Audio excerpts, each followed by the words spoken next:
ട്രഷറിൽ നിന്ന് പോക്കറ്റിൽ നിന്ന് കാശെടുത്ത് പ്രവർത്തിക്കാൻ സന്നദ്ധരാകുന്ന ആളുകൾ വളരെ കുറവാണ്. പക്ഷെ പ്രവർത്തിക്കാതിരിക്കാൻ നമുക്ക് നിവൃത്തിയില്ല.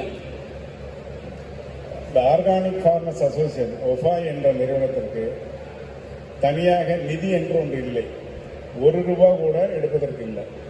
அப்படி இருக்கக்கூடிய ஒரு அமைப்பு தமிழ்நாட்டிலும் தமிழ்நாட்டுக்கு இந்திய அளவில் இருக்கக்கூடிய விவசாயிகளை ஒருங்கிணைத்து அவர்கிட்டிருந்து எந்த பொருளுதவியும் பெறாமல் இந்த நிகழ்ச்சியை இதுபோன்ற நிகழ்ச்சிகளை செய்வதில் பெரும் சிரமம் இருக்கிறது.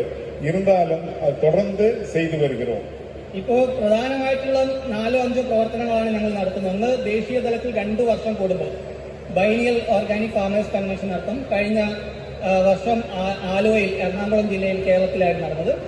അതുപോലെ തന്നെ ട്രെയിനിങ് പ്രോഗ്രാം നടത്തുന്നുണ്ട്. അതുപോലെ തന്നെ ഓരോ ജില്ലയിലും ഓരോ പ്രദേശത്തുമുള്ള വിത്തുത്സവങ്ങൾ അതിന് സപ്പോർട്ട് ചെയ്യുന്നു.